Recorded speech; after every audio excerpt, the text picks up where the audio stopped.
যাচ্ছেন, এমন সময় ডেকে ডেকে বলে, নামাজের মধ্যে হাউমাউ করে কান্নার শব্দ পেয়েছি। কে নামাজের মধ্যে কাঁদলো একটু কি বলা যায় না নাকি? এমন সময় পিছন থেকে ডেকে ডেকে ডেকে বলে, পিছনের কাতারে তিনজন ব্যক্তি দাঁড়িয়েছিল, আলী, বাম পাশে হলো সালমান ফার্সি, আর মাঝখানে দাঁড়িয়েছিল সালাবা। মনে হয় সালাবা বারবার কান্নাকাটি করেছে। এমন সময় জামাত ভাঙার পরে সকল ব্যক্তি তাকায় দেখে হযরত সালাবা জমিনের মধ্যে লুটিয়ে পড়েছে। এমন সময় আমার নবী ডেকে ডেকে বলে, ওরে সালমান ফার্সি, একটু দেখো আমার সালাবার অবস্থা কেমন, অজ্ঞান হয়ে পড়ে আছে নাকি দুনিয়া থেকে বিদায় গ্রহণ করেছে। এমন সময় সালমান ফার্সি যখন কানটা যখন বুকের সাথে লাগায় দেয়, কিতাবের মধ্যে আসে সালমান ফার্সি আমার নবীজির দিকে তাকায় তাকায় কেঁদে ফেলেছে। আর ডেকে ডেকে বলে, ওগো নবীজি, আপনি কোন সুসংবাদ দেবেন আপনার সাহাবীকে? নামাজের মধ্যে দাঁড়ানোর পরে আপনি যখন আল হাকুবুত তাকাসুর বলেছিলেন, আমরা তার পাশেই দাঁড়িয়েছিলাম, থর থর করে কেঁপেছিল। আল্লাহু আকবার বলেন। দ্বিতীয় আয়াতে কারিমা যখন টান দিয়েছেন, হাত্তা যুরজুমুল মাকাবির যখন বলেছেন, সঙ্গে সঙ্গে সাহাবী জমিনের মধ্যে লুটিয়ে পড়েছে। আর তার কোনো সারা শব্দ পাওয়া যায় নাই। দুনিয়া থেকে আপনার সাহাবী বিদায় নিয়েছে, আপনার সাহাবী আর দুনিয়ার জগতে বেঁচে নাই। আমার নবীজি হাউমাউ করে কেঁদে দিলেন। ছোট্ট সামান্য হাত ধরার কারণে আমার সাহাবী যে অনুশোচনা করেছে, বারবার কান্নাকাটি করেছে, আরে আমার সাহাবীর জন্য আমার মায়া লেগে যায়, দুনিয়া থেকে বিদায় হয়ে গেল।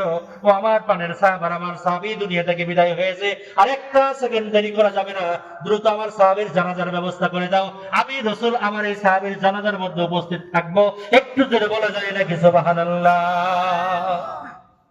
আমার ভাইয়েরা, বাবাজিরা, জানাজার ব্যবস্থা করা হলো। একটু আমার দিকে তাকান।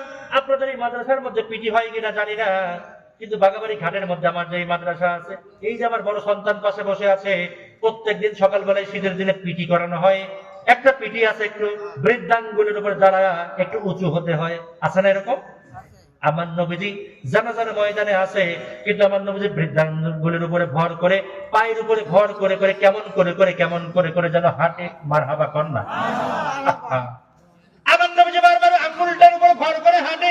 এমন সময় সাহাবী কিরাম চিন্তা করে, আমার নবীজি কোনদিনই তাকে এইভাবে তো হাঁটতে দেখি নাই।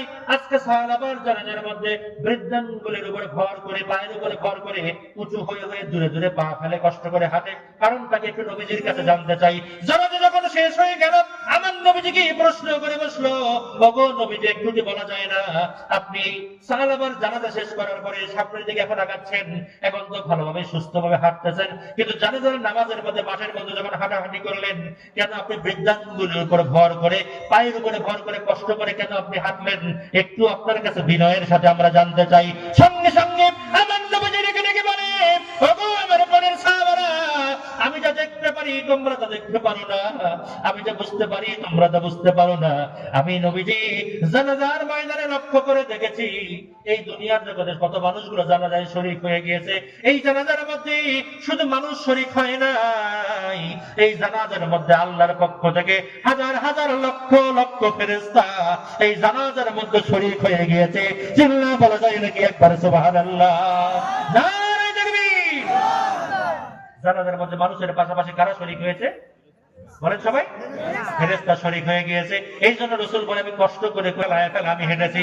এরপরে নবীজি বলেন, আমার প্রাণের সাহাবারা, আমার অন্তরের বিশ্বাস, আমার আল্লাহ তাআলা আমার সাহাবার এই তওবা চাওয়াটাকে, অনুশোচনায় আল্লাহর কাছে বারবার বলাটাকে এত সুন্দরভাবে পছন্দ করে নিয়েছে। আমার আল্লাহ তাআলা আমার সাহাবাকে জান্নাতি হিসেবে কবুল করে নিয়েছে। জোরে বলা যায় নাকি একবার সুবহানাল্লাহ?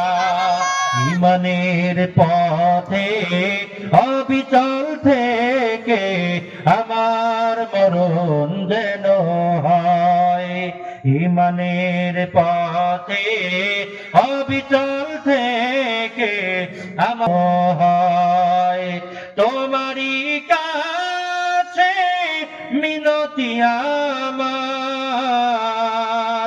তোমারই কাছে মিনতি আমার, মহামহিম দয়াময়, ঈমানের পথে অবিচল থেকে আমার মরণ যেন হয়। আল্লাহুম্মা আমিন বলেন। আল্লাহুম্মা আমিন।